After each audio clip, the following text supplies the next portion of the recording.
Welcome into another edition of the Draft Geeks podcast, guys. We are officially under a week and a half away from the NFL draft, so we are getting close, trying to finish up our position rankings. We're going to be doing one of the deeper classes in this draft. Lots of top end talent at the defensive end position. So we're going to be doing our top 10 edge rushers. We got a couple that match up, but we got a couple guys that are in my top 10 that are in yours and vice versa. So this will be a fun one. So hope you guys are ready because the Draft Geeks podcast starts right now.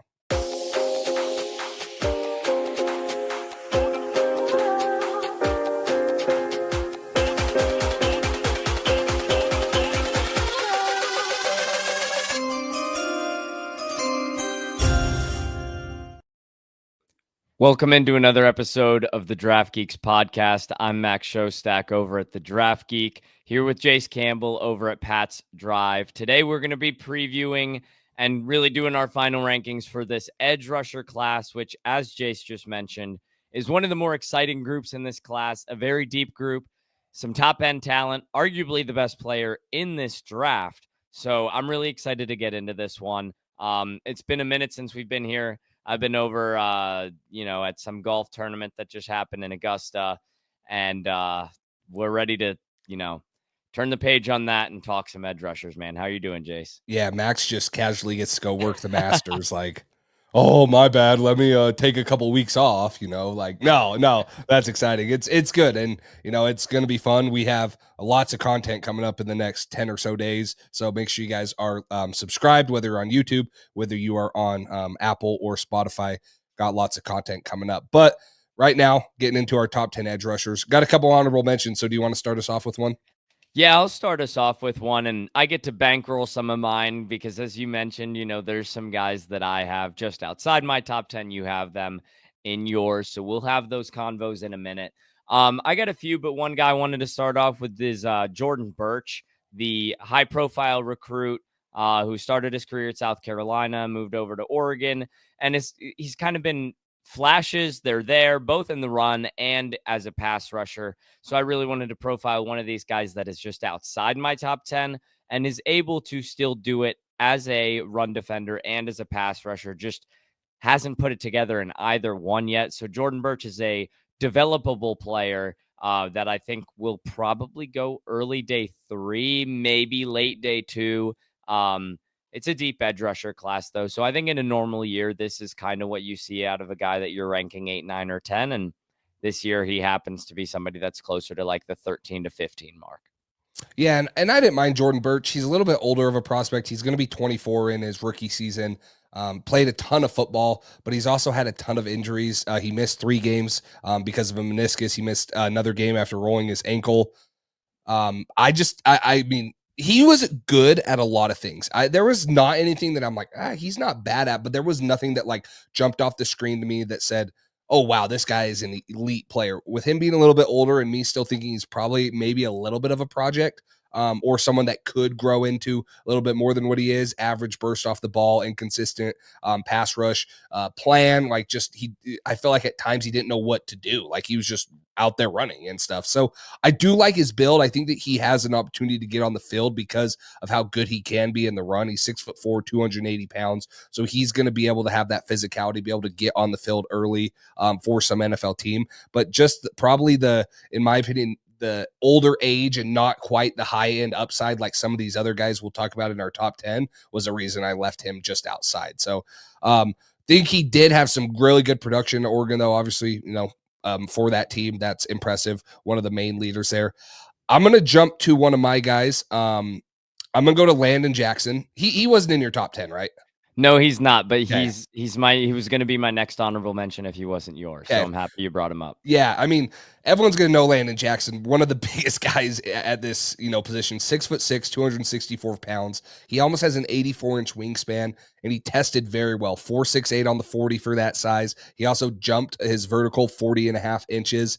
I think that his wingspan and size is imposing for offensive tackles. He's not going to be able to get, or offensive tackles aren't going to be able to get their hands on him very easily. He has very good hands where he can lock out and throw guys off of him so he can be effective in the run. He has a pretty good Euro cross chop. That's about all he has, but, Yeah. he can You guys all see the video too of him. What was it, coming out of high school, like super stiff? Everyone was like, "Oh, this guy," Oh, when he's yeah, hitting the bags. yeah, he's got his hands and elbows all tight, and he's, like, swatting at the bags. And I He's think come a that's long way since then, man. Yeah, because I think that's what a lot of people remember, right? Ooh, a little bit stiff. I think he Yeah. has the ability to bend. He's not going to be, super twitchy and be able to turn the corner like some of these guys. He's 6'6", so that's not what you're asking him to. He has had 2 ACL injuries. I think that plays into it a little bit. But he's going to be a good, solid player who can get to the passer. He's going to be able to affect throwing lanes because he can get his hands up. He's going to be able to play in the run game. He's not going to be, driven back very often, and not many offensive linemen are going to be able to get into his chest because of how long his arms are. So I really did like Landon Jackson, but another guy who I just didn't feel like the upside high end was there, that he could be like, hey, a 10, 11 sack type guy in the NFL. Probably just a good rotational player as of right now. Yeah, Landon Jackson, there's going to be a role for him wherever he goes. I just think early on, you just got to play to his strengths. So, like you mentioned, let him get in the pass lanes. I think he's an angry pursuer of the football. If you're running away from his side, he's going to go try to get you. Um, I thought at times, I don't know if you really noticed this, but I think sometimes he's too tall. Like sometimes his height, which obviously can't be changed, but just like I think sometimes he lets his pad level get too high. And I actually think when he's, pass rushing, he's able to lower his pad level and bend. But in hold up, if he's just got to hold a gap and allow the play to develop in front of him, he can play too high, allow offensive tackles or guards, depending on his alignment, get to his chest, which is something I think he'll have to be better at preventing, but is also hard to prevent because he's naturally just huge. But super good athlete at that size. And if he can stay healthy, I think he's got steal potential, right? Because I don't think he's a top 10 guy for me, but he's much closer to 11 than a guy like Jordan Birch is. But 11 is somebody that's on your list that missed my top 10. But Landon Jackson is role specific, like we kind of have been alluding to. But if you can get him in the right spot, I think Landon Jackson can be a successful NFL player. Yeah, I mean, I wrote the same thing you did. I said it's hard for him to sink in his hips and change Yeah. direction, but that's not what you're drafting him for, right? You're not drafting him for this quick twitch guy that you're expecting to be able to make this short area plays and stuff. You're drafting him for his size, for his length, for his physicality, things like that, and putting him in a system where he can succeed right off the bat. So I agree with you. He is actually right now at my he's number 12 for me. So he's just right outside of my top 10. The other guy that I'll talk about, which is on your list, is at 11 for me. So we'll Look get at into us. there. Yeah, we're right there. So, do you have another honorable mention before we jump into the top 10? Yeah, one more guy I was going to bring up is Jack Sawyer from Ohio State, just because I think that's a name a lot of the fans know, and he is a super productive college football player. But I just don't think he is the athlete that's going to transition to the next level and find the same success. And that's not me saying he's not going to be a good NFL player. He's a, very cerebral player who's always in the right place at the right time. And I don't believe that's a luck thing, especially with a guy like Sawyer. He knows how to follow the football. But I think when he's playing next to bigger players, whether they're on his team, right, like the edge rushers in his room, is he going to carve out playing time? And then if he does, the lineman on the other side, is he going to be able to get wins consistently against them to make his spot in the pass rush rotation worth it? So I think Jack Sawyer, he could slip a little further than some like strictly college football fans may be expecting because they've seen him win so many different times. But I struggle to find like something that I can point to and be like, that's what's going to translate from Sawyer's game. And that's why he's going to be good, as opposed to Birch and Jackson, who we just talked about. Yeah, and I think for me with Jack Sawyer, what's going to translate, in my opinion, is he's going to play his ass off. Yeah. He's super physical. He's a culture guy. But that's not a top 10 guy at a position, in my opinion. He's a great football player. He's physical in the run. He does not let tight ends beat him in one-on-one blocks. He destroys them. He can get his hands on balls, but he has 32 and an eighth inch arms. He gets swallowed up sometimes with bigger offensive linemen. He relies solely on power too much in the pass rush game. So as much as I love him as a player, how funny it is to watch, the passion, things like that, those are what is going to limit him in the NFL also, is that's what he's going to be. He's going to be a culture guy. There are people, and I think we actually mocked him. It might have been me that made the pick to the Lions, Yeah, that was putting a him with Dan popular Campbell. one, man. That was a popular one early in the process, but the more you get into it, some of these guys are, you're seeing their testing numbers. The other thing about Jack Sawyer, he did not test at either his pro day or the combine. I feel like it's different about, like, when people say Tet wasn't going to test, I really believe that it's because, like, people knew that he was fast enough. They had the times. They knew that he was going to be able to run 22 miles an hour because that's what the catapults say on tracking. Jack Sawyer, in my opinion, just probably didn't test because it wasn't going to look good. Maybe Xavier Restrepo type numbers and stuff. But I feel like he's just limited athletically. Everything you want, motor wise, personality, character, how you play the game is Jack Sawyer. But, you have to be an athlete also in the NFL because you're going against the best of the best. Yeah, I like why test, right? Because you're going to be a top 15, 20 pick. Sawyer is not necessarily the same sentiment. Yeah, I don't know if you had one more guy you wanted to bring to the table. I have one more that I wanted to touch on real quick. I do, but I want to know if it's who is it? Is it the Kyle guy with Kennard. that? That's who I'm gonna bring up. I'm actually Okay. surprised you didn't bring him up, but I was gonna bring him up because I know you got that South Carolina flag hanging up there. Hey, So Kyle hey. Kennard's sitting at 13 for me. So Landon Jackson's just above him. Kyle Kennard led the SEC in sacks, 11 and a half sacks. You're very familiar with him. I think he has super long arms, muscular. He has great length for the position. He does explode off the line of scrimmage. Like, he gets out of his stance very well. He's super twitchy. He can abruptly change his path to get to the quarterback. 5 forced fumbles over the last 2 years. I love seeing that in defensive ends, not just getting to the quarterback, but being able to get the ball out of his hands, whether it's a strip sack or whatever it is. He has super quick hands. He beats the offensive lineman to, the strike and stuff. He's able to defeat them. I thought he played with a little bit of high pad level. I think he could be a little bit better of a run defender, a little bit lighter frame too at 255. And then I think that after his initial pass rush plan doesn't hit, he probably he does slow down a little bit, and he needs to have a little bit more counters and stuff.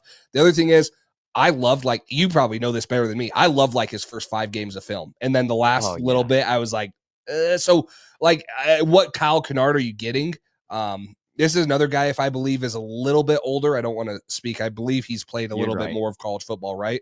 So Yeah, he was at Georgia Tech for a good minute. I think he was a fifth-year player for this yeah, year. so he's a fifth-year senior. He's going to be 23 and a half on draft day and stuff. And that's young in relative terms, but right, for the NFL, we're talking about Right. some guys here that are going to be 21, 22 and stuff. So a little bit older guy, experience. But I actually did like his film early on, especially. And then I feel like, some of those things came out, where you're looking at high pad level, maybe not getting to the quarterback as much because guys are figuring him out. And that's probably where I dropped him to 13. Did you watch the Missouri game? Just because I'm curious based on where you got to in terms of late in the season. I did not watch the Missouri. Let me pull up the games I watched. I did not watch the Missouri one though. No, I know Okay. I did not.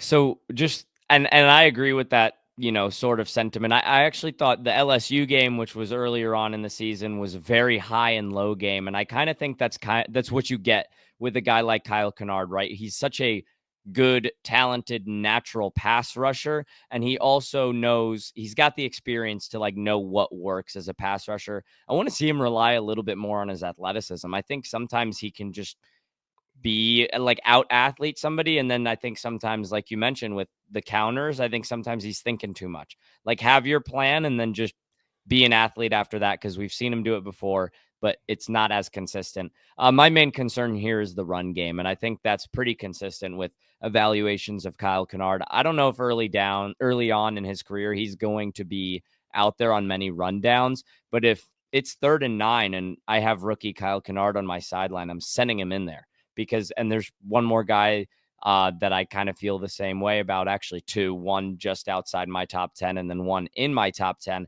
who I think in their career, and it may be their entirety of their career, they're going to be pass rush specialists. But Kyle Kennard has the resume to, show I can win against tackles. I have a really good first step. I think he's really good with his hands. And I think if he can just understand how to better use his athleticism, he can put his experience and his athleticism together and become a really good pass rusher. I just worry about the run game. Yeah, that's going to be the biggest thing. And I think that he can craft out a role. There's obviously a need for pass rushers on third downs and stuff to get to the quarterback. Oh, So yeah. he's going to be. I would probably have put a late day 2, early day 3 round grade on him. Someone will take a chance on him because he is experienced. He has gone to the quarterback. Someone will take a chance on him. But yeah, for him to consistently stay on the field, be a top guy, be a number 1 guy, or even a number 2 guy on a team, you got to be able to play all 3 downs and things like that. And that's probably where I have a little bit of my concerns. But I did like his film. I did. I mean, 13.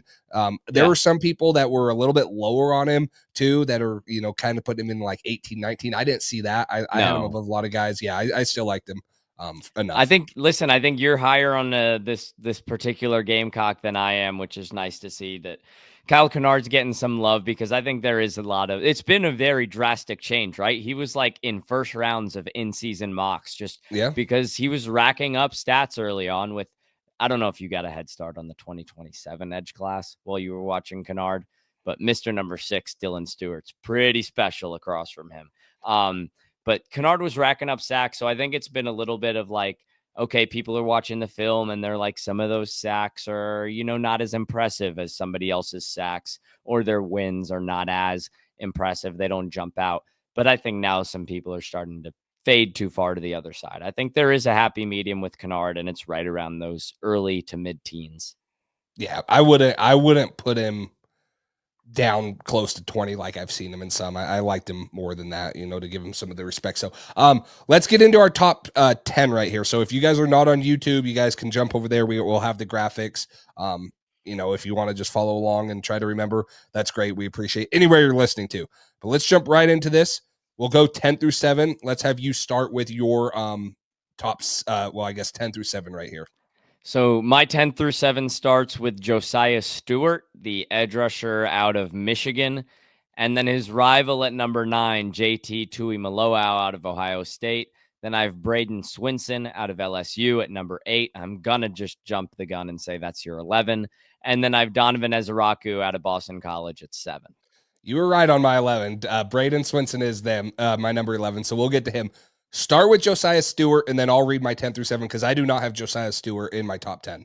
So Josiah Stewart is one of the guys I alluded to as like a pass rush specialist, like Kyle Kennard, right? I think Josiah Stewart, he's got super quick get off, and I think he can shrink the pocket even if he's not getting all the way to the quarterback. I worry about his arm length. I worry about his height and weight profile, but I think he has the ability to use his natural leverage to his advantage.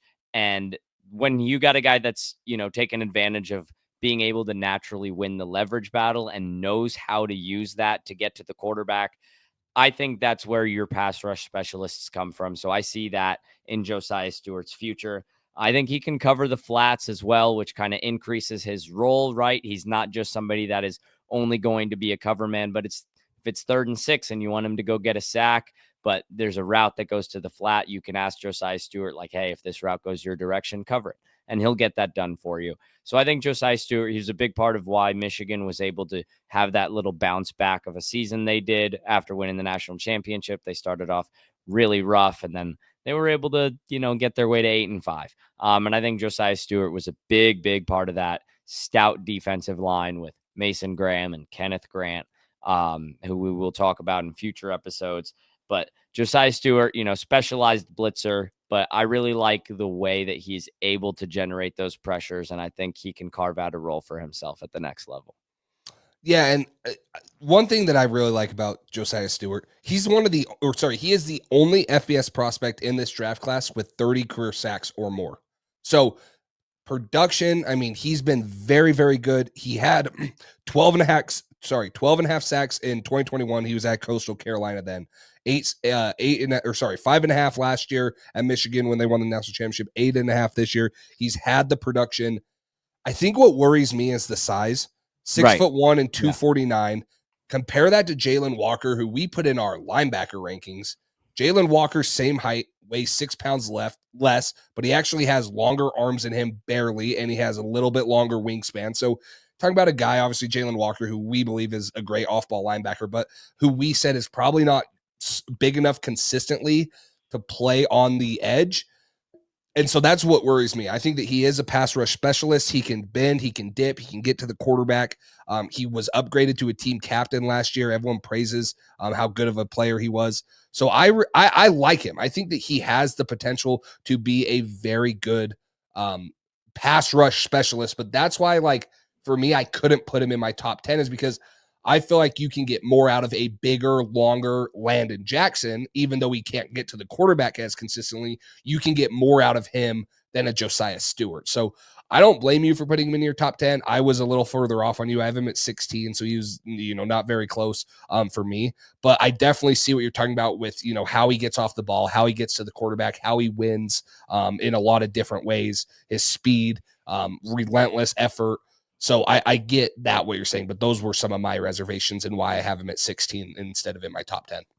I think after the top 8 for me, there's a huge clump of guys in that next tier, right? Where you can kind of pick, do I want the big run defenders? Do I want the pass rush specialists? Because usually I try to find the guys that check both boxes. And I think the closest guy in that next tier is Jordan Birch, but he doesn't really check those boxes enough where Josiah Stewart fully checks that pass rush box for me. And while the size is a concern, I think he knows how to, no pun intended, leverage that size into being a player that uses really good leverage to win. So we talked about translatable wins when we brought up Jack Sawyer. And I think it's the opposite of the opinion we have on Sawyer, where I think Stewart's wins actually will translate. And so it's just a matter of how much a team values a guy that may be limited to a role of getting you off the field on third down and creating negative plays on second and medium.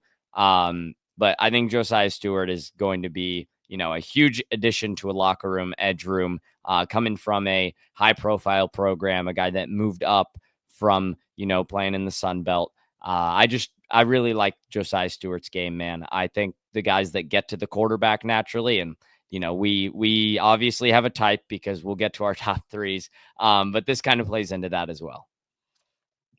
The one thing I did want to add about Josiah Stewart, smaller frame, does not play like it though. He's physical in No, the run yeah, game. He does have a speed to power. So that's another reason why I'm a little bit more comfortable with the size concerns too.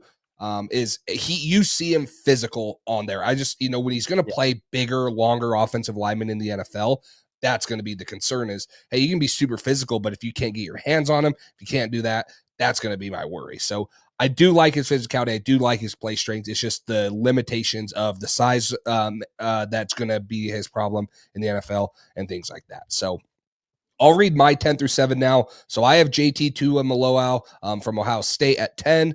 Olu, I'm going to say this wrong. I call him Femi Oladejo. I know that's what people call him, but I'm going to try to pronounce the whole thing. It's Oluwafemi Oladejo, something You like that. nailed that. There we go. UCLA at 9. Princely Umanli Mellon at 8 from Ole Miss, and Nick Scorton at 7 from Texas A&M. So we can probably go to JTT right here from Yeah, Ohio let's go State. to You have him at JT. 9. I have him at 10. Then we'll get into a couple other guys. JT's a high comfort level guy for me, man. The Yeah. way he produces in the biggest games, it's big noon kickoff and everybody's gathered around the TV and you're like, man, JT Tuimoloau is a good football player. He's so good when he's close to the football. I think he can sometimes struggle away from the football, right? If it's a run left and he's on the right side, I want him to, try to close that gap, stay in the play for longer. But the way he plays so well when the ball is flowing in his direction is a huge plus for me. He's a monster on the goal line. He takes that personally, as everybody should, right? But JTT, it's different. He doesn't want you coming into his house, into his end zone. He's going to protect that with his life. We talked about Josiah Stewart's mentality. JTT's the same way. I think he's great pursuer. He got great motor, explosion off the ball. He's always moving his feet, whether he's in hold up. He's always ready to change direction. I think he's a great bull rusher. And I think I would just like to see more consistency out of him as a run defender and perhaps as a contained defender. But the way he navigates blocks and navigates his way to the football is really impressive. I just want to see it more on a down-to-down basis because his highlights are so incredible. And there are just some plays where I'm like, man, where were you? But I think that'll start to come out as he gets to the NFL level. He's about to be a 22-year-old, but the guy has had a very successful college football career. He could have come out last year, and he could have been probably a day 2 pick, later day 2, maybe in the middle of day 2, right around the border between the second and third round. Decided to go back another year, won a national championship. So I think his experience from that extra year of college football is going to be really helpful for him. Yeah, 21 and a half TFLs, 12 and a half sacks on the year for the national championships. He was the best one on the offensive line, or on the defensive line. Sorry. We talked about Jack Sawyer, who is obviously really great too, but he was the guy that consistently got double teamed. He got chipped a lot by other teams. They did not want to leave him alone. I think he's really good in short area. He has good twitch. He has good movements. He can make guys miss, or he can be physical in the run game. He has great inside hand placement when he's pass rushing. You talked about speed to power. He has a really good long arm too, in my opinion. He can close on the quarterback. I really like how he pushes the pocket. That's the speed to power stuff. He can win with speed when he needs to, but he also pushes the pocket very well, gets quarterbacks to scramble out and not up in the pocket, which I really like. He is a super solid NFL player is what I put. You hit it on the head. I'm very comfortable with JTT. I think Yeah. that he is a guy that, hey, okay, is his ceiling not there? Probably not, but he has such a high floor. Like I don't see how he's not going to be a very good rotational player. Probably can work himself into a number 2 on a team. Would be great opposite of a guy that is that true alpha on the outside, because he's going to do a lot of those things well. I just don't think he threatens very much with speed. He can, but it's not his thing. That's why he's so good at pushing the pocket, interior wise, long arms, bull rushes. He struggles on counters, just not the elite pass rusher. That's why he's probably not going to be a number 1 guy for a team. But when guys do figure out, hey, this was his initial move, he's more of just I'm going to go balls to the wall until the whistle blows or until I get to the quarterback. It's not very much controlled pass rush counters after that. And he's really only been an edge rusher. I would almost like to see him maybe a little bit more used inside, but 96% of his snaps came outside of the tackle. I don't think that he's consistently like a 4-eye or whatever, but I think he could give you some stuff in there with how quick he is and twitchy. Maybe get him on an offensive guard. He might be able to create a little bit more mismatches. You just didn't see that and stuff. So I do like JTT. Very safe prospect in my opinion. That's why I have him at 10 is, ceiling's not there, but he's going to be a good NFL player and I think he's a scheme fit for anyone. He's not scheme specific. Any team's going to take him and he's going to be great for him. I wouldn't mind seeing him standing up in the A or B gap just to kind of move him around, because I think it can get a little mundane, his tape, when he's just coming off the edge over and over and over again. I think he can start having repeatable moves and start to get beat a little bit by the offensive lineman. So, I like that, little note where you're like, let's move this guy around a little bit, because I do think he can do it. Yeah. Now, speaking of a guy that's moved around a decent bit in his career, you got to talk to me about Femi. I love him. I loved watching this guy's film. 6'3.25", 259 pounds. He almost has 34-inch arms. He had 13 and a half TFLs this year. He had the 15th highest run stop rate in the NCAA, which was 9.3%. The Senior Bowl is one of the best evaluation times. He was the defensive player of the game at the Senior Bowl, which I think a lot of people forget about. Like, he dominated at the Senior Bowl, and that's kind of when I got turned on to him.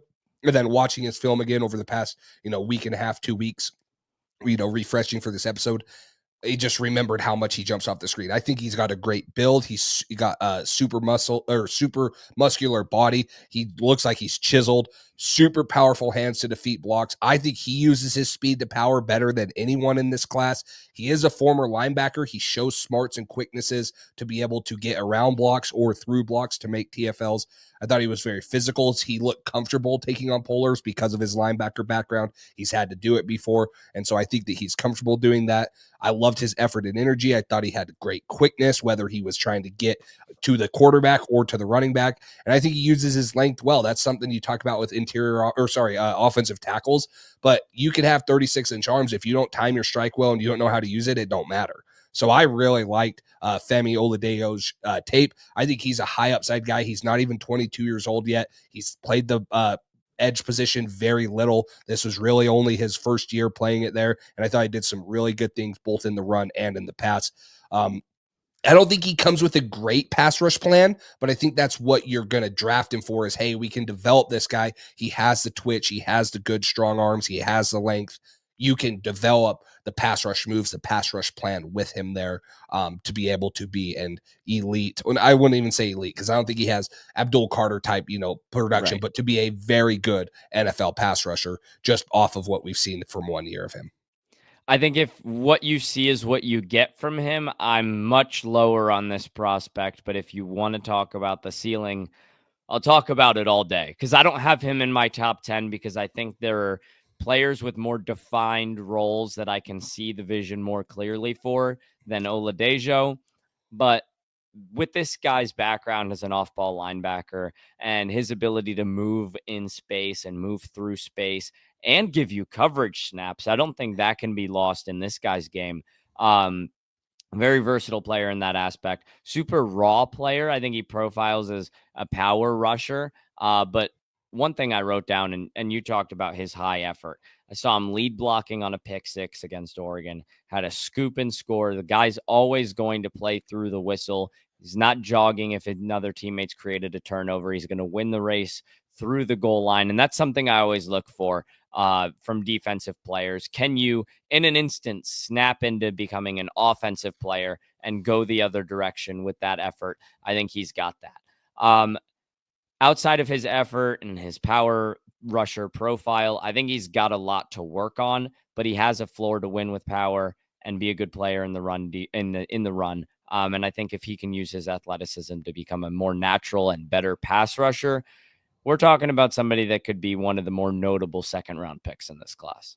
Yeah, I feel like this guy, I don't know if a team will take a chance on him because of the rawness in the second round, but I think if he is a late second round, early third round pick, you're drafting him with high upside saying, hey, I trust our development staff. I trust our defensive ends coach that they can, translate this guy, because I think it's the same thing that everyone wants to talk about with, hey, Abdul Carter hasn't played the position long, but you see the elite twitch. I'm not saying that Oladejo has that elite twitch, but you see some really good things out of him. And it's not like, hey, he's an off-ball linebacker that's a little bit smaller. No, he has long arms. He's 6'3". He's 261 pounds.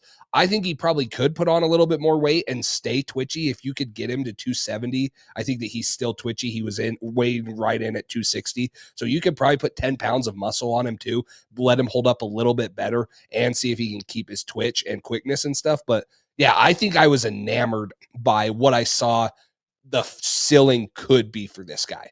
What we age, lack of experience, but what he did, I think that's what enamored me to put him at 9. It's hard not to see the ceiling with him. I think there's some players that people talk about. We'll get to one actually where everybody's just like going to look at the box score and be like, nope, I'm out. And I'm like, you have to watch the film.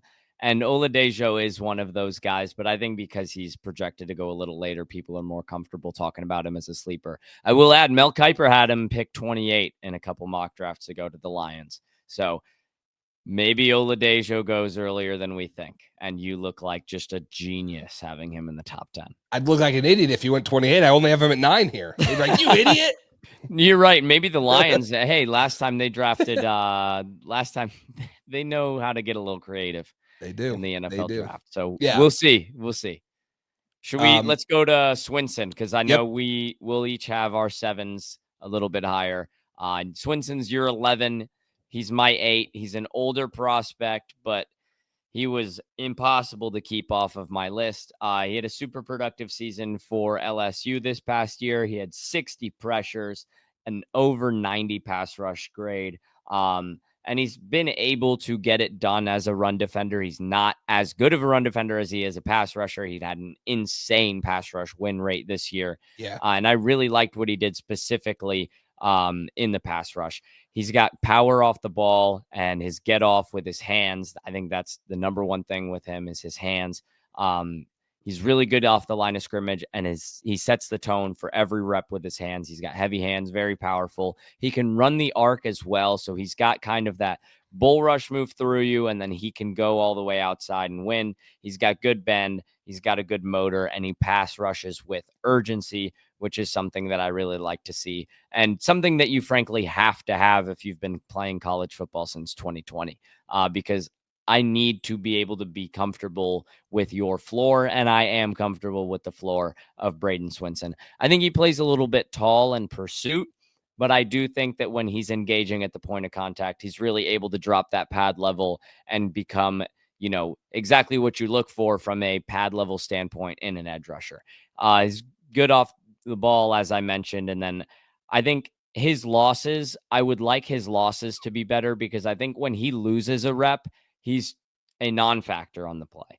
Where there's some guys in this class where even if they lose, they're still condensing the pocket a little bit. And I think Swinson, especially for a guy that's got a superb pass rush win rate, I would like his losses to be a little bit more effective. So I think if he can work on an inside move, developing a consistent one, this could be a very good player, because I do like his pass rush plan. I just think it needs to be a little bit more diverse.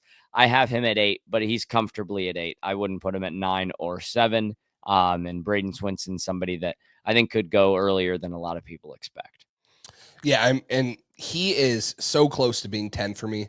I think where my concerns come in is he had 2 years so he started at Oregon. He's been in Yeah. college 5 years.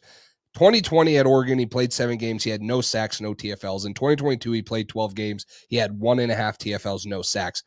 Early in his career, and even in 2023, he only had 2 sacks. Early in his career, I just didn't see it. And I'm not saying like I loved what he did this year. 13 TFLs, 8.5 sacks. I agree. I thought that he has a very good first step. He chases down the ball carrier backside. He can bend like some of these guys that we're going to get into, and run the hoop, getting to the quarterback, dipping under offensive tackles' arms, and being able to stay low and reduce his surface area. I like to say I think that he sets a good edge because of his length. So I saw a lot of things here that I really liked. If that's what you're getting out of him, he could easily be a top 10 player, but I think I saw more consistently flashes from JTT. So for me, it's like, hey, for Braden Swinson, are we going to get 2024 Braden Swinson? Or are we going to get 2020, 2022, 2023? There's also been some character concerns. He was suspended for the first half of the Florida games because he was, arguing with coaches and stuff. And I don't think it's anything to concern about. It's not legal issues or anything, but that is something that he did get suspended for.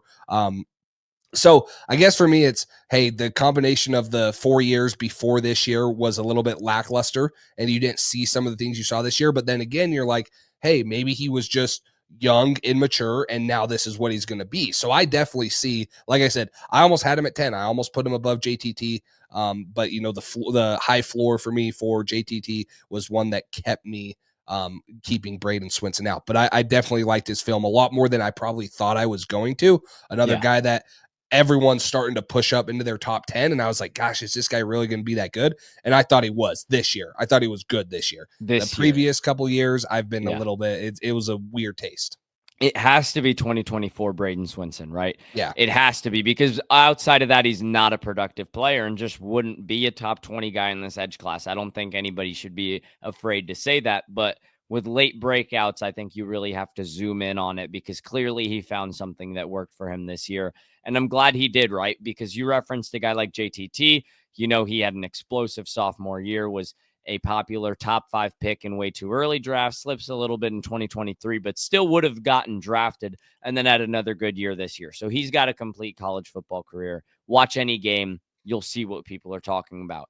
With Swinson, you got to put this year in a vacuum, which is something that comes with risk in the scouting process, because if something worked 1 year, right, clearly, oh yeah, he's playing his best football. But now everybody's got the chance to be like, all right, what did work for him this year? And how did everybody beat him prior to this year? Right. So late breakouts come with pros and cons, but I think Swinson's tape this year, for me, was too good to leave out of the top 10. I know he's your 11. And as I mentioned, outside of this top group, which we're about to start diving into, there's a ton of names, and he's in that bucket. For me, he's the best of the bunch.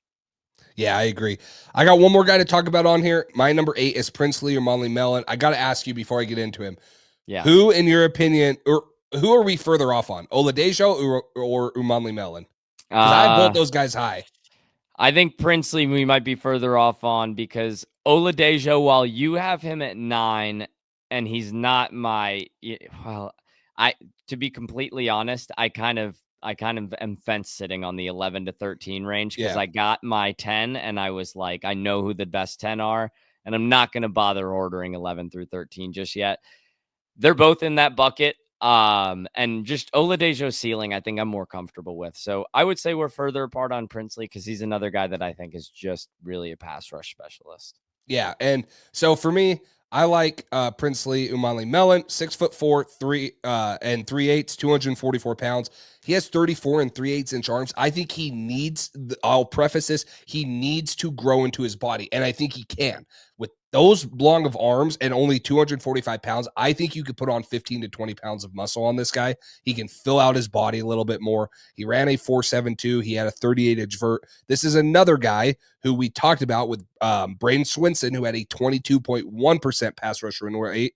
Umali Mellon had a 22.8% pass rush win percentage. That was third in college football. That was ahead of Abdul Carter, ahead of a bunch of guys. He had 10 and a half sacks this year. I think he has NFL height and length. If he can figure out his weight, I think that he's a complete, kind of like gets all three of them. That's where he's lacking right now. I think he has one of the best first steps in this class. He puts pressure on offensive tackles. He knows how to get to their outside shoulder, and that sets up either an inside move. He can dip his shoulders very well, reduce his surface area, make it hard for guys to get their hands on him.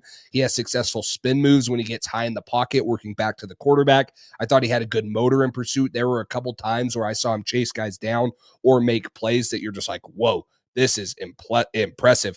And I think he's super twitchy and he can change directions very well. When guys are trying to do read option on him, he can put his foot in the ground and run back down and chase down a quarterback. I agree with you. He's not going to overpower you physically. He needs to add more, which I said, which will hopefully make him a better run defender if he can. He doesn't have speed to power because he's lacking a little bit of that, and he can't get. He can get out of his stance so fast that he doesn't realize it's run or pass. That's one thing that I noticed is Yeah. I feel like every play was pass for him. He Yes. wasn't like, hey, I'm going to read this. It was, I'm going to be 3 yards up the field, and then if it's pass, well, now the gap's going to be 4 yards wide. He didn't know when to, stop, hold the edge, hold his gap. And then, like you mentioned, highs and lows. I think he's a pretty inconsistent player, but this is another guy. I think you can see why I like him and Oladejo is because if someone can get them in their system and figure some of those little things, and those are coaching, right? Those Yeah. are things, in my opinion, that can be fixed pretty easily if the player's willing to. You can't take a Jack Sawyer and say, hey, you're going to get this first step like Abdul Carter. That's not how it works. You can't do Right. that. I think you see that with Umali Mellon and Oladejo is I guess I'm high on their upside, and I'm saying I'm betting on someone drafting them because of that and turning them into a very good edge rusher. So I could see both him and Oladejo at some time, if they develop, being 10 plus sacks guys in the NFL. Not consistently. They're not going to be, Myles Garrett, stuff like that, but I could see them a couple times in their career, if they reach their full potential, being 10 plus sack guys. These guys should be playing for year 4 of their career is what you're saying, Yeah. because if they do it in year 4, they're going to get paid. Yes. So Yes. When they're on a second contract year, do it. Yeah, exactly. That's when you got to tap in. And listen, Princely's on pace right now, right? Because he just, well, no, it was year 5 for him because he, 4 years at Florida. And then, Yes.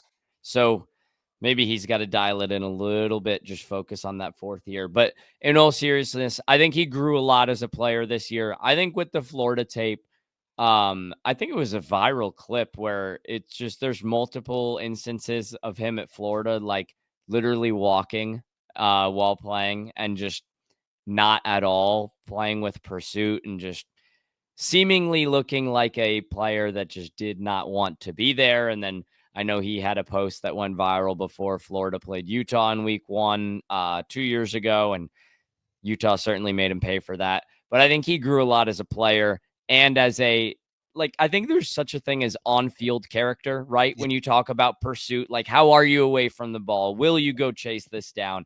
I think he grew a lot in that aspect. I do think some of the character stuff is real. There was when he played against Florida Oh, yeah. He lost his this shit, year, bro. he's absolutely Lost it. lost his mind.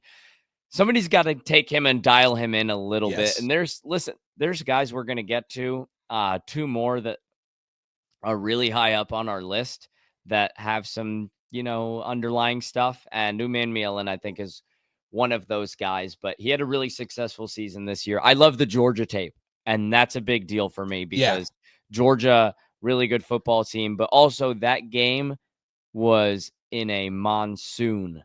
And he was like, all right, you know what? besides the conditions, we're going to go get this win. And he was a huge part of why they won that game. I think I want to specifically note 2 sacks, 6 pressures for him in that game. And it's some of the best pass rush moves in a single game of anybody in this class. So the ceiling with Princely is really nice. I just wonder, does this guy outside of strictly pass rushes have anything to him? Because I do wonder if you pack weight on his frame, like we saw with your number 7 guy this year, if you pack too much weight on his frame, does he lose a step a little bit? So we'll see with Princely. I kind of started the conversation already. If you want to move into Scorton or if you want to flip over to Ezeraku, I'll let you make the call. Well, let's get our 10 through 4. We'll get our 6 and 7 here. So I have Nick Scorton at 7, Donovan Ezeraku at 6, Shamar Stewart at 5, Michael Williams at 4. You want to finish out your top? So I have Ezeraku at 7, Michael Williams at number 6, Nick Scorton at 5, and then Shamar Stewart at 4. So same guys. And then unless you have David Walker in your top 3, I think we'll have the same top 3 as well. I do. No, I'm just kidding. Yeah, let's start with Scorton. You have him at 5. I have him at 7. So you can go ahead and start us off. So Nick Scorton is another guy where you got to watch the tape, and specifically 2023. I think what Nick Scorton did at Purdue was absolutely impressive and the kind of stuff you would see from a top 10 pick. Nick Scorton was absolutely electric in his time at Purdue, dropping into coverage. He's got an insane motor, super heavy hands. Guy's going to put his foot in the ground and run, and it doesn't matter if it's a pass or a run down. He's going to go make an impact play on the football. This year, he had to put on a lot of weight. Transferred to Texas A&M. They beefed him up a little bit, made him more of a specialized run defender, which is something he's really good at, but it hurt his overall numbers. And I think ultimately his draft stock, which I guess is one of the darker sides of the transfer portal. But this is a guy that's going to be 20 on draft night, dropped the weight back to Purdue weight at the combine. And I think that's what he's zeroing in on. And he's not just a pass rush specialist at that 260, 265 weight.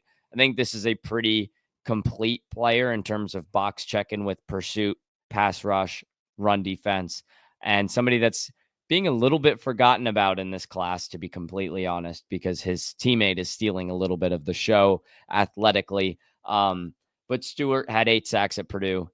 That number slipped a little bit this year. Excuse me, not Stewart. Spoiled who we're going to talk about pretty soon. Scorton had 8 sacks at Purdue, and then that number slipped. I think he cut it in half this year. But I think A&M was using him to be most advantageous in their scheme. But I think if he reverts back to Purdue form, you're going to get a really special player. Yeah, the first thing I wrote down is he was listed at 285 at Purdue or at Texas A&M. He has to get back to Purdue weight. He has to. That's the best film he put on there. I think that's the best chance he has to be a very productive NFL guy. He's a little bit shorter, so that's why I worry is, hey, he's 6'2". He's not even 6'3". He's 6'2 3/4. So if he's playing 6'2 3/4, 285, he might be a D tackle. And I just didn't think he looked good at that weight. He didn't move well. He didn't play well. So yeah, he's got to get back down to Purdue weight, which he's gotten there. He weighed in at 257. He had 10 sacks in 2023 at Purdue. Some will say 8. I know it's like there's so many sacks PFF, are everywhere these days, man. I know. So that's a PFF number. I like the college football reference number. Yeah. Inflate those numbers, man. Get these kids drafted. Come on. Yeah. They hate these guys. They hate these guys. But I think he has super heavy hands. I think he's got some of the heaviest hands in this class where he can strike, whether it's a tackle or a guard or a tight end. He jolts them back. He uses his hands very well. He creates penalties because of how active he is. Very active pass rusher, different moves, different type of situations that he can set up. He creates penalties because guys will hold him because they'll beat him consistently. He doesn't get blocked by tight ends. Same thing with Jack Sawyer. If you're going to put a tight end on this guy, he's going to drive him back. You just cannot do it. IQ. I think he does drop well in coverage and he can read screens. Yep. This is a side topic. Do you think that he could be like a 3-4 out or like some sort of outside backer in a 3-4 scheme?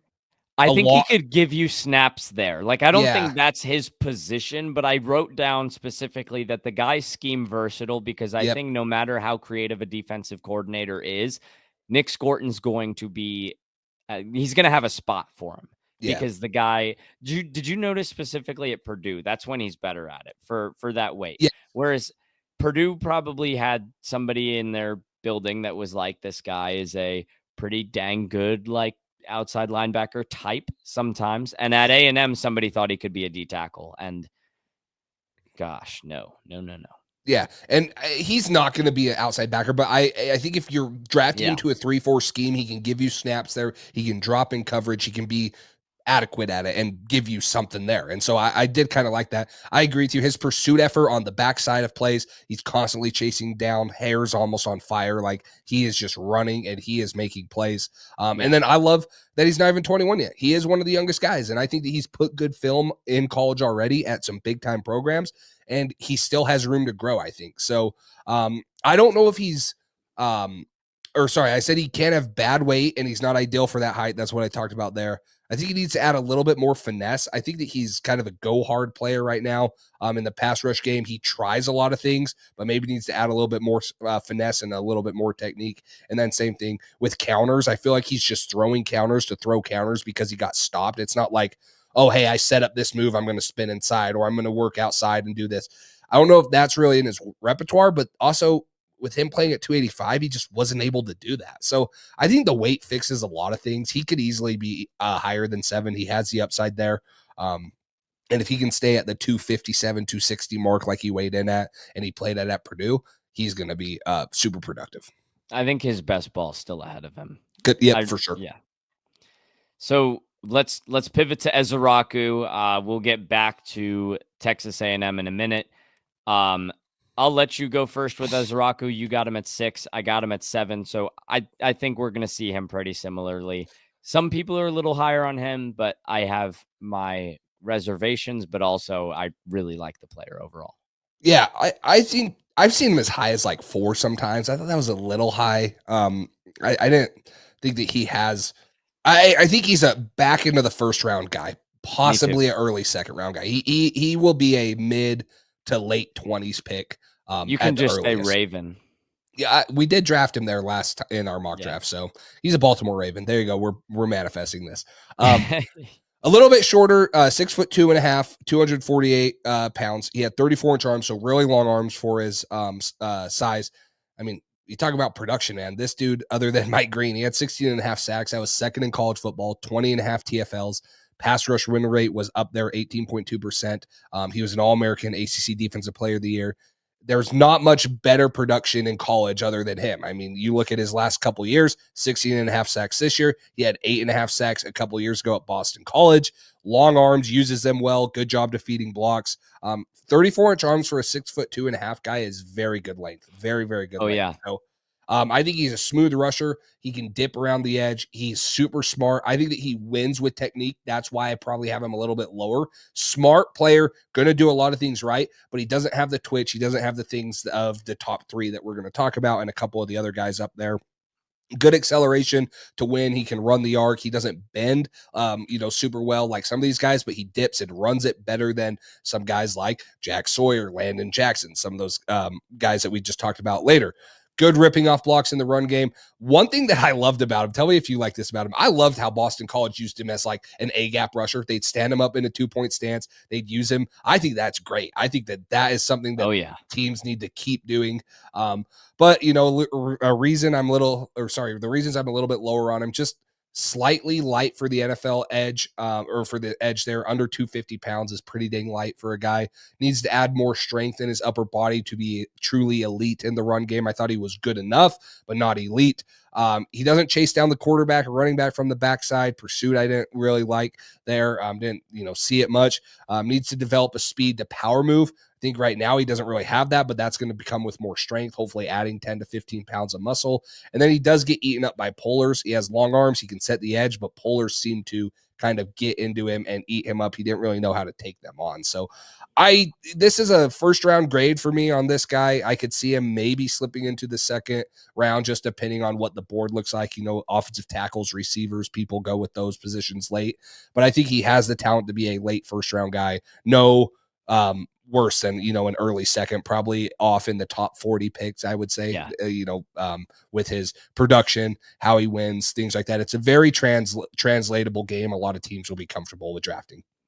I think it's for one of the players that I view as a pretty safe prospect. He's one of the guys I had the most notes on because, and I'll rifle through it in a second, but there's just a lot of, noteworthy things where I'm like, I just wish he did this better. But then there's also a lot of things that he does where I'm like, this guy is going to be a successful football player. It's just a matter of how good can he be?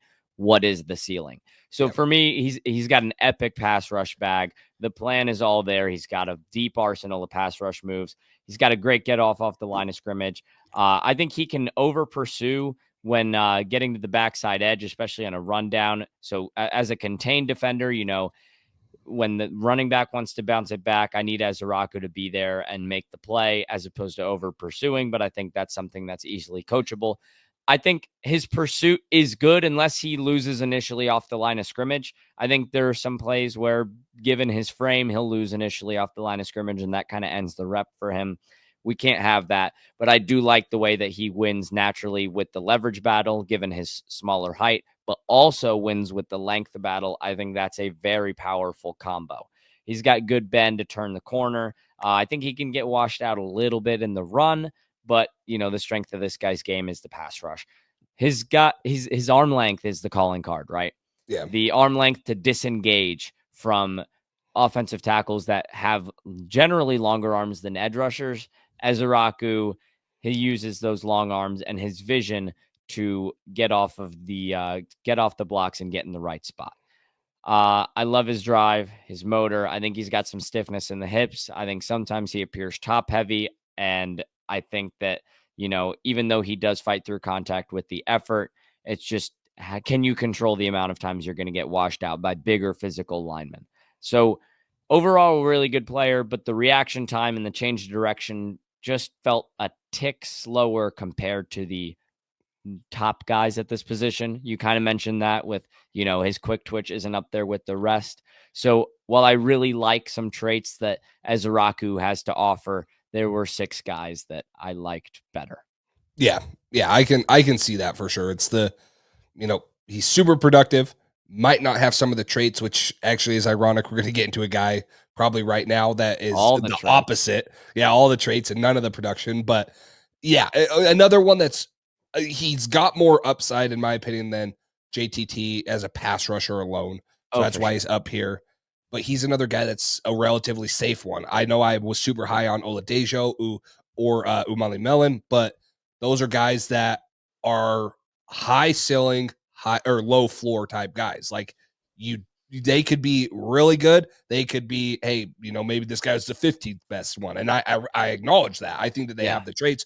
Donovan Ezeraku is not one of those guys. He's going to be very solid, fits in a ton of different schemes, and with the arm length is going to be able to play early because of the run and the pass. So let's get to Shamar Stewart. You have him at 4, and then we'll Yep. finish. I have him at 5, so we're not far off on this. We're going to see him. I have a feeling we're going to be very similar because of one thing and stuff. So I'll let you start on him. He's Shamar Stewart from Texas A&M. He's your 4th ranked edge. Get out of the box score, folks. I didn't think I was going to like this guy. And then the tape comes on, and I'm like, Yeah. dang it. He's really A part of me good. didn't want to like him as much. No, I didn't, because I generally am like, if you can't find production, you're Yeah. not going to magically find it at the NFL level. But I think you have to contextualize the same conversation that you use for Nick Scorton as to why he didn't find production this year with A&M and his usage. The same way you have to talk about Shamar Stewart, who didn't get to play at Purdue and get used most advantageously. He struggled to find sack production throughout his entire college career, but the tools, man, they're all there. The length jumps out, and so does the frame. There are some guys that measure in, and you're like, oh yeah, really? The arm length is somewhat surprising. Not for Stewart, man. This is a violent player. He's got good speed for pursuit, good speed off the ball. He's got good push and knockback. He generates that on a snap to snap basis. Even if he's not collecting sacks, he's going to close down the pocket. Pair him opposite some guy that can rack up some sacks, and I think you have a really good duo. His bend is unbelievable, at times outrageous. I'm like, no way you just cut that corner. He wins from disadvantageous angles because of his athletic ability, generates speed to power. He's a pocket pusher. His wow plays are sick, dude.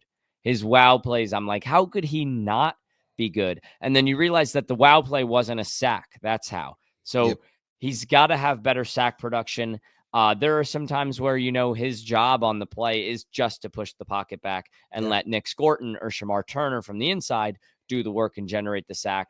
But there are also times where he should have a sack and misses a tackle, or, just doesn't close fast enough and the ball gets out and he's got a hit, but not a sack. So Shamar Stewart's got a ways to go. But the next guy we're going to talk about, I think, has the tools, but not the pass rush bag. Shamar Stewart, I think, has got it in the run game and the pass game. You're just waiting for it all to click. So we saw a guy a couple of years ago, Odafe Owe, I don't think had a single sack in his final year of college ball, but you watch that film and you're like, this got to work, right? And it took some time. So it might take some time with Shamar Stewart. But he's going to turn 22 at the very end of the NFL season. So I'm confident this guy's going to have some time to develop. I do think if he goes 8 to Carolina, it's a little too early for me. I'm more comfortable taking him in the 20s or the teens. Just hopefully he doesn't go to the Bengals. And, I think Stewart's going to be a really successful NFL player. You just got to give him time. This is not somebody where the social media minions can come out and say, I told you so, after he has a 3.5 sack rookie year. But don't worry, we'll find them all when he's got 14 sacks in year 5. Yeah. I mean, the first thing I wrote here is traits over production, guy. That's what you're getting here. You're drafting the traits, and that's fine because what he did at the combine, the things that he measured at and tested at, and what you see on film, that's why he's up here. If it was Yeah. production alone, he wouldn't be here. He's 6 foot No, and we 5, wouldn't have talked about him in honorable mentions either. yeah, probably not. He would have been down at 18, 19. Yeah. But 34 and an eighth inch arms, 40-inch vert, 10 foot 7 or 10 foot 11 broad at 267 pounds. Like, are you kidding me? On top of that, he ran a 4.6 40. That was the third best RAS score of a defensive end since 1987. Like, it's freakish numbers. The traits are freakish there. The production, he only had 4.5 sacks his 3 years of college football. Like, that's the concern. But then you go watch the film, and that's where I was like, man, I don't know if I'm going to like this guy. He doesn't get sacks. You see him affect the game in so many different ways. The Yeah. rare size and length for his position. He can do different things. He has great first step explosion. There's a clip versus LSU where they pull the tackle and the tight end tries to block down on him, and he just freaking beelines it to that guy. Smokes the running back. Versatile for his size. He can play inside as a 4-eye. He can play on the edge. Although I don't think you would restrict him to one or the other, because I think with his size and measurables and testing, you're going to want this guy lining up and playing a bunch of different positions for you. Game plan wise, getting him in advantageous situations.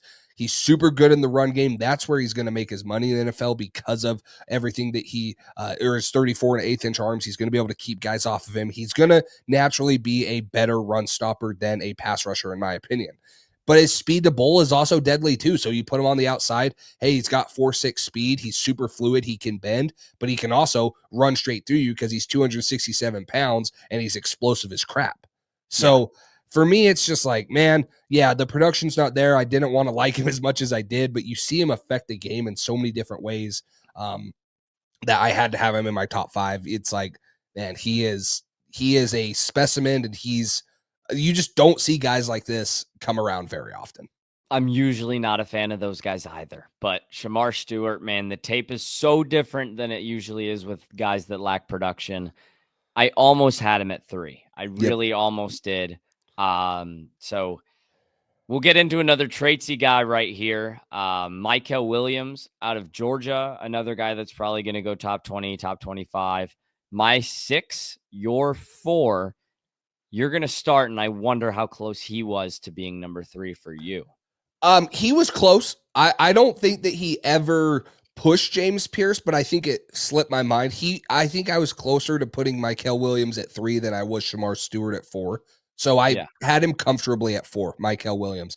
Okay. 6'5", 260, another guy that has massive arms, 34 and 3/8 inch arms. Like, we're talking about, hey, offensive tackles in this class just don't have the arm length. Well, heck, because all of them are over at the defensive end spot. Maybe we should have this dude put 30 pounds on him, let the Patriots draft him. I'll take him as a left tackle. Or the Like, Steelers jeez. put him next to Darnell Washington. Jeez, it's let him play tight end a little too. Can he catch the ball? Like, what are we doing? So, Yeah. but one thing I loved about Mykel Williams, he had a 2.4% TFL rate. That might not sound very good, but that's top 15%. I thought he was very productive in the run game. He has the NFL length and frame, ridiculous use of his arms to get offensive linemen off of him, whether he's just throwing them to the side or he's using his leverage, posting with his one arm and then, ripping the other one. He's violent with his hands. He throws dudes off of him. I think he's really flexible. He's got good bend rushing around the corner. Very good in the run. Like I said, he closes fast on the ball carrier. He eats up ground. He runs and eats up ground with his strides. And he's another guy that's not even 21 years old yet. So another guy, like we talked about with Nick Scorton, and now you got another guy. Was it Scorton or Stewart? I forget. Scorton Scorton, is yeah. 20, yeah. And then if you look at Mykel Williams, let's see, I'm trying to compare these right now. So Scorton is 2 months younger than Mykel Williams. So Yeah. they're right there. I mean, but and that's why I have Scorton higher, the 2 months. Okay, that makes sense. That makes sense. See, I like a little bit more mature girls. I mean, boys, whatever. I don't know. So I like him a little bit more mature. No, I'm just kidding. If But you no, said anything else, I was calling the cops. please don't. But no, I mean, it's another traitsy guy too, though. He lacks a little bit of pass rush arsenal. I think right now he's relying solely on athleticism and length. He can get a little bit better with his hands. But it goes into the Oladejo and the Ubanli Mellon thing. Is I think this is a high upside guy that has the traits similar to Shamar Stewart. But I think that he's a guy that you get in an NFL system and you develop him for half a year, maybe a year, and this guy's blowing dudes out of the water. He has stuff that you can't teach. He is a little bit slow out of his stance. And his hand placement can be sporadic at times. He can miss on his hand swipes and pass rush moves, but that's coachable things. Those are coachable things for a guy that has all the traits. Same thing with Shamar Stewart. Hey, I didn't want to like him because I'm like, he doesn't get these sacks. Well, these two guys, you can't just trust me. I wish you could because I'm 5'11". I wanted to play college football. I wish you could just put, a stretcher on me and I'd be 6'2" after 6 months. You can't do that to guys. You can't stretch their arms. And Mykel Williams, Shamar Stewart, they have the traits, they have those things. And so I did like Mykel Williams a lot. I think he's going to be a very good pass rusher. Once he figures out his hand placement, things like that, he'll be a dude in the NFL. This 6 through 4 for me, well, it's my 6 through 4 and it's your 7, 5, and 4. I'm really pissed at Mike Elko and Kirby Smart, man. Like, these guys are supposed to be really good coaches, and we're talking about guys that were like, oh, he just wasn't used right, or like his traits weren't developed properly. And like, that's supposed to be the case for not Georgia and A&M players, but here we are. And I fully understand that A&M scheme and Georgia scheme, they're trying to win Georgia and A&M football games. They're not trying to help the Carolina Panthers draft the best guy. So, I wish it worked that way, but that's the whole point of watching the tape is like, okay, which guys, belong up there. And if you just saw their sack numbers, they probably wouldn't be as relevant as they are today. Mykel Williams, I think, super high energy guy, very hot and cold on tape, though. Not the high energy, but just overall, right? You watch a rep and you're like, oh my gosh, this guy's a stud, right? I watched a clip against Kelvin Banks, right? And when we say clip, these are we're watching clips from film. We're not scrolling Twitter and like Mykel Williams tape, like some other people do. But Mykel Williams, there's reps against the Texas tackles, both draft prospects, Kelvin Banks, Cameron Williams, where they just, the tackles didn't do anything wrong. They just got beat. There's a freak athlete on the other side wearing number 13. So he's such a fluid, natural mover, natural athlete. I think he's going to take variety of snaps across the defensive line. That should continue at the NFL level as they figure out where they want to use this guy's power profile. The calling card is the run game, but he has pass rush upside, which when you say it like that, it's like, why is this guy not higher? I think because he's got a late get off, and that happens way too often. Pair that with some high pad level concerns, and I'm like, all right, that's where the reservations begin. But with his swim move and arm over move, that's not something that you always see from guys of his size, but he's got it, man. So the way this guy can move his body He's got the frame and he's able to use it properly. I just think it needs to happen on a more consistent basis. He keeps his eyes in the backfield really well. Good gap shooter. Love his vision, reaction time. If there's a counter play, he's going to see it. He reads options very well, whether it's a read option, an RPO. So I think Mykel Williams is another guy with the best football yet to come for him, and somebody that should go in the first round. And then one more note I had on him was two more notes actually. His block deconstruction at the point of attack is really good. Even if the tackle gets hands on first, Mykel Williams has the power to get him right off of him. And then I don't know if you noticed this, but this guy loves to talk shit, man. Oh yeah, After every rep, run goes left, but he beat the tackle off the ball. He's pointing right in his eyes, and he's going to let you know. he So, chirps. yeah, he chirps, and I love guys on defense that know how to chirp, man. Yeah. So Mykel Williams, he's going to give you the business, and he's going to back it up too. I think, like I mentioned, he's got his best days ahead of him. And just like Princely Umanmielen, you just got to have the amount of sacks in year 4, and you're going to get paid. That's how it works. But Mykel Williams, I think, is a guy that could produce and may have a higher floor. And I'll rephrase that to say I think he does have a higher floor than a guy like Shamar Stewart because of his ability to be a very solid run defender.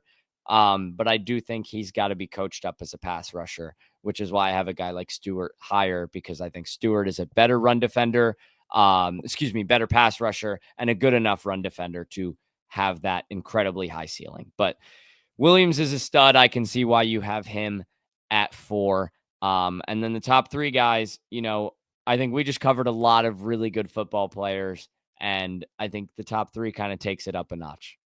Yeah, we have the same top 3. Sorry guys, it's not very fun. We had good conversations. We're boring. Right, boring, yeah. I know, we're basic. But starting off at number 3 for both of us, we'll make this not quick, but we're going to see these guys very similarly, so we'll try not to repeat. James Pierce Jr. out of Tennessee, 6'2", 6'5" and a quarter, 245 pounds. Like I missed something. Yeah, you did. Yeah, this is actually James Pierce Jr. the second that I'm talking about. No, just kidding. 4.47 40-yard dash, and he had a 1.56 10-yard split. You see that the first step is elite, like getting out of his stance. 1.5 speed, man. It's so fast. Yeah, you see it. You see it on film, right? Like you see him get out of his stance. He had 10 sacks, 14 and a half TFLs, and 2 forced fumbles in 2023. Followed that up in 2024 with 13 TFLs, 7.5 sacks for Tennessee, who honestly, you talk about Georgia's defensive line, Tennessee's had some dudes along that defensive line too, and he's been probably the best one.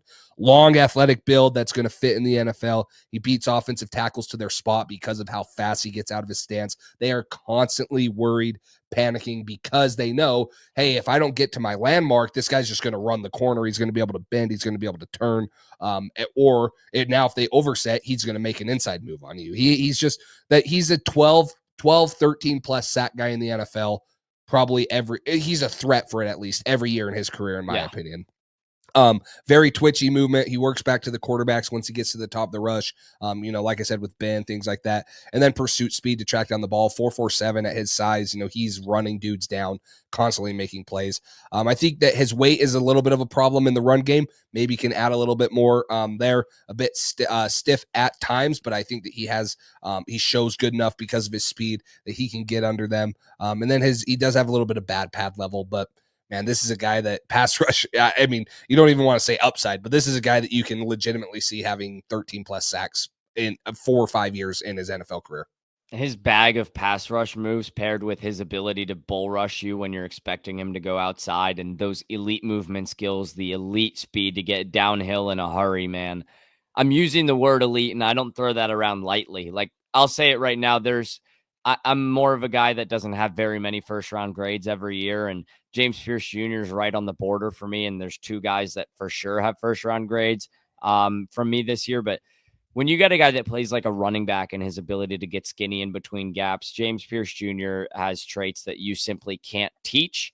And that's what, has him at 3 for me. I think we'd be doing a little bit of a disservice if we didn't acknowledge some of the reason that he's slipping is there's some definite character concerns with him, whether it's, anger stuff or just not being able to be a coachable football player. But listen, we're not in the locker room at Tennessee. We're going to evaluate what we see on film and let the NFL guys do the rest from there in terms of character. But when it comes to on-field stuff, man, James Pierce Jr. is really special. Very translatable skills as a pass rusher. I do have concerns early on in his career about him being a run defender, but I think he can, develop into that because of how high his floor as a pass rusher is. I'm still comfortable taking him in the first round in the top 20. He shouldn't fall past that. And if he ends up in Baltimore, I'm jumping for joy, which is more and more of a possibility as time goes by, it seems. But James Pierce Jr., super high floor as a pass rusher, super high ceiling as well. And, for those of you that all saw, like, he's going number 1 overall in the summer, right? Like, obviously that's not going to happen. But when you watch the tape, you see why that was the case. And so Tennessee was like 11 deep on the D line. So they didn't have him out there for all the rundowns, and rightfully so, because he's not the best at it. But I think that's something he's going to grow into. And his floor as a pass rusher is silly. He's got the unteachables, and that's why he's a top 3 guy for me. Yeah, and the other reason, I mean, you talked about him slipping. If he gets past 20, in my opinion, it's because he bombed his interviews. People are questioning his love for the game and his character concerns. If he gets past 20, it's probably because those teams just don't feel comfortable taking him that high with some of those concerns. But there will be a team that will be comfortable with it because of the upside and all those things. So the Ravens will be comfortable with it. You guys draft scumbags, huh? I didn't say that. The Patriots have never done that before, ever. There's not been a No? single guy. Not been a single guy. Not that I can remember, at least. No, I'm trying to think. Like, we're the classiest organization. We don't cheat. We don't do any of that stuff. Right. Yeah. Moving on to number 2. I'll let you talk about this. Mike Green from Marshall, small school guy. A lot of people are going to say, oh, he was dominating against plumbers or whatever. Say Michael Jordan, LeBron James debate. No, this guy's really freaking good. Mike Green's really freaking good. Okay. So I'll let you start us off with this one. Mike Green, the first 2 games I watched were Virginia Tech and Ohio State. So enough of that Sun Belt stuff. And if you want to, if you don't believe us, you go watch the stuff down in Mobile, man. His skills translate. It's competition transcendent. I think he's going to bring it right to the NFL. He's so explosive off the ball and brings power to every single rep, whether he's going for a finesse rush or not. He's just coming downhill with force. He's going to attack the offensive tackle. I think part of what, separates him and James Pierce Jr. is when players get hands-on James Pierce Jr., the rep can end. And I'm not saying that doesn't happen with Mike Green, because it does at times, but he's got more of an answer for that. I think he's such a freak athlete, top-end movement skills. He's got great bend. It's natural bend, and it's silly at times where how low he can drop down. I think this guy wins the limbo competition if there was one for the edge rush group. I think, to disengage, he's overall average there. But just to touch back on James Pierce Jr., a guy that I thought was, honestly a little bit below average with the disengage ability. But the reason it doesn't matter so much for those guys is because it's so hard to actually engage with them. They do such a good job of evading contact, and Mike Green did it on a consistent basis this year. Sure, call the sack numbers inflated by competition. He still produced against the best competition that was on his schedule, and the national champions happened to be one of those teams. He's a charging bull when he's moving downhill, and I think he is such a good football player. I would take this guy in the top 15, top 10. And another guy that also comes with a little bit of character concerns. Some certain legal stuff. There's 2 charges. We'll see how that plays out again. But we're going to evaluate what's on film. And then there's one more guy that's ahead of both of them that has no charges, and nobody's asking if he's loving the game. So Mike Green, very good football player. If he slides, you know why. But I prefer to evaluate the tape, especially with certain things that are less proven than you would like to have proven. Yeah, I think Mike Green, the furthest he can slide is the Bengals. And are they 16 or 17? 17. Yeah. The only reason I say that is because they're very comfortable taking guys with character concerns, but they also need an edge rusher. So if he were to be there, I don't think that they would shy away from taking him. But he had a 98th percentile 3-cone drill at his pro day. It was 6.98. That is incredible. Like quickness, getting in and out. and you see that. He has 2 elite years of film, 90.4 PFF grade in 2023, 92.4 in 2024. Led college football in sacks this year, 22 and a half TFLs. 17 sacks was what he had this year, which was a half sack more than Donovan Ezaraku. 20.2 pass rush win percentage. He's also had 32 run stops, according to PFF, which is the most amongst edge rushers. So he's good in the run game too. I don't use the word, you said it too. We don't use the word elite very often, but him and James Pierce have elite first steps. That's what Yeah. makes him so good. They get out of their stance so quickly. They threaten the offensive tackle vertically first. They have to be respected for that. Super twitchy. His bend and ability to turn the corner, in my opinion, is second to none. Second only to Abdul Carter, who Second to is one. second to one. There you go. Second to the number one player in this class for you, at least, and for some people. But his ability to bend and turn the corner is I mean, I don't want to say Von Miller like, because that dude's an all pro. He's going to be a pro bowler, but it's similar to that. Like the way how low he gets when he can turn the corner and bend is just crazy that he can even stay up to full speed there. I love his cross chop moves. I think he's physical in the run, even though he is a little bit undersized, and he plays with a great motor. Some of the legal concerns, just to clear him out, suspended at the start of his second season at Virginia, which is where he started at in 2022, following sexual assault allegations. He was not charged, and the case was suspended. He was denied of any wrongdoing. Then he had sexual assault allegations all the way back from high school, even though no formal charges were filed. And then that was shortly before signing day. So, he's had a little bit in both college and high school, although nothing's came out. That's a little bit of the character concerns and things like that. But he doesn't have elite length, but you don't see that be a problem. He's able to win still because of his speed, because of his bend, because of his twitch. And he's another guy that you can easily see being a 12, 13 plus sack guy for multiple years in his career. Bears at 10. I could see it if Gentry's not there. Yeah, I Yeah. really like that fit. Yeah. And I don't know if the Bears, I don't know if that's up their alley, taking a risk on that. But if things are cleared up by draft night, which things move fast around this time period with character stuff, people find out a lot really quickly.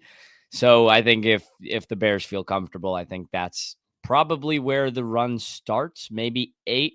But as funny as it is, I think Shamar Stewart could probably have a better shot to go 8 than Mike Green or James Pierce. I could definitely see it. So, and then our number one guy, no surprise here, Abdul Carter from Penn State. Some people have him as the best prospect in this class. If not, he's 2 or 3 for almost anyone. He's not falling past any of there.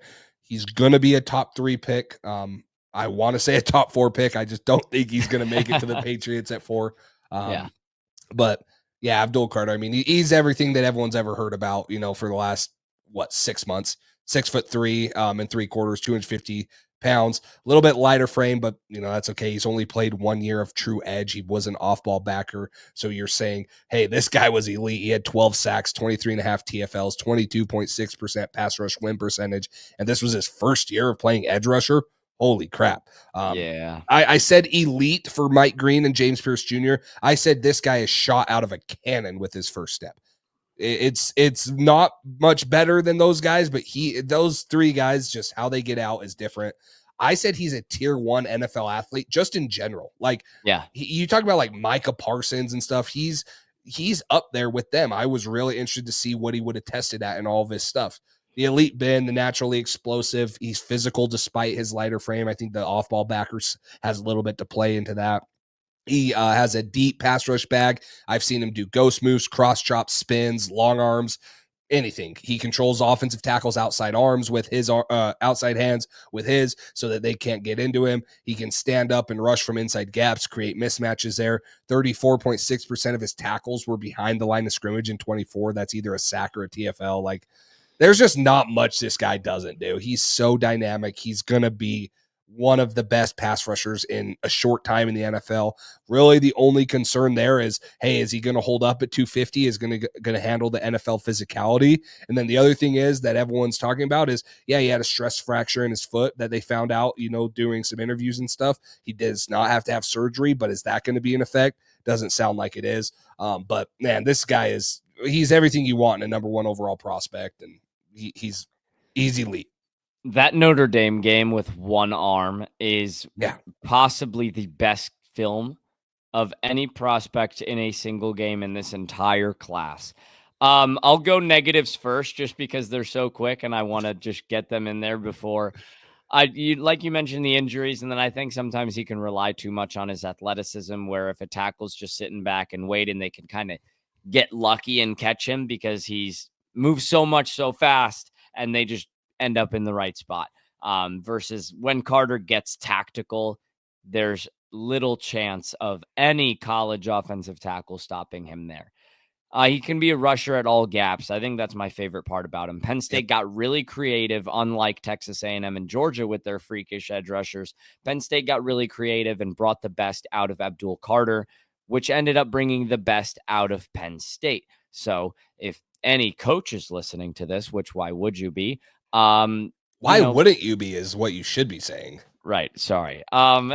We will give you your draft boards right here. Yeah, just take the draft board and do with what you will. So if I tell you that your edge rusher is good, use him like he's good. That's what Penn State did. They were like, I don't care what position you play, you're going to line up over the center and make him pee himself. And that's exactly what happened.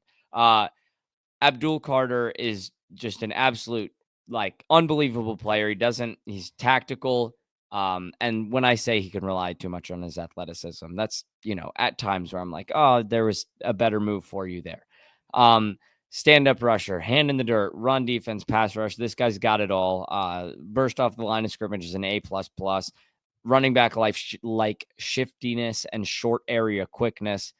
Super quick instincts, good strength on the edge, even at his lighter size. The size is like quote unquote a concern just because of like statistically where the best edge rushers stand.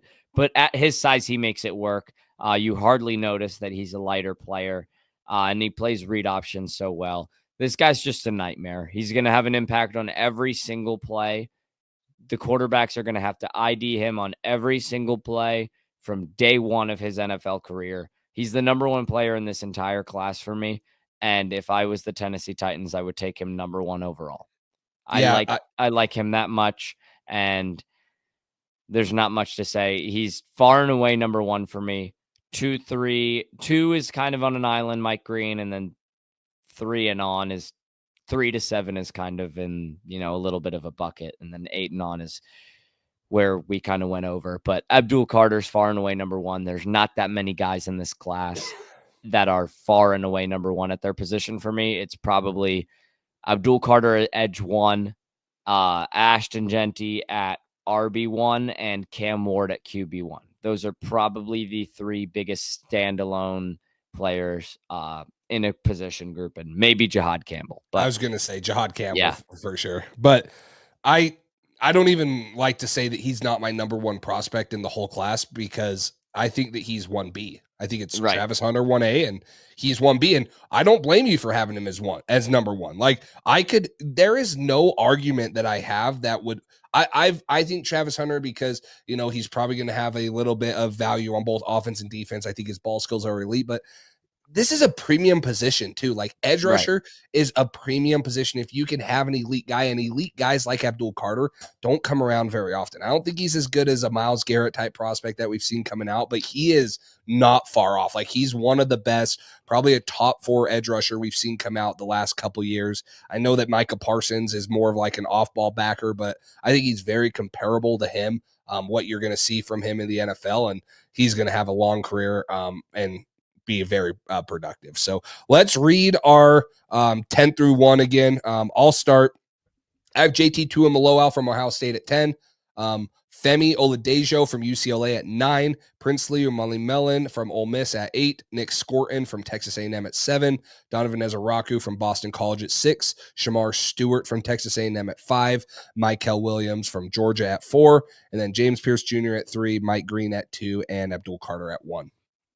I have Josiah Stewart for Michigan at 10, JT Tuimoloau from Ohio State at 9, Braden Swinson from LSU at 8, Donovan Ezaraku from Boston College at 7, Michael Williams from Georgia at 6, Nick Scorton at 5, Shamar Stewart at 4, both from Texas A&M, James Pierce Jr. at 3 from Tennessee, Mike Green from Marshall at 2, and Abdul Carter from Outer Space at number 1. Outer Space U. Yeah.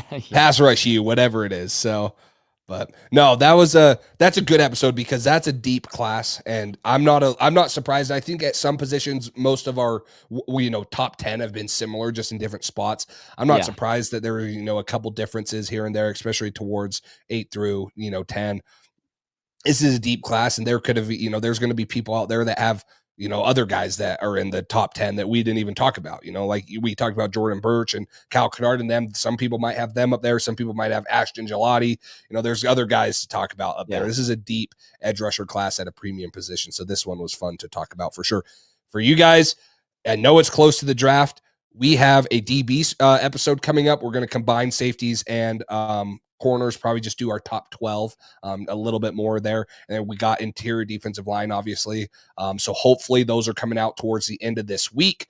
And then on draft week, we will have a My Guys / top 50 big board, and then one more mock draft, whether it's with a guest or just us. So we have a couple more episodes coming out for you guys. So hopefully you guys are excited for those. But this was a good episode because I really, this might be the deepest, best position in this class.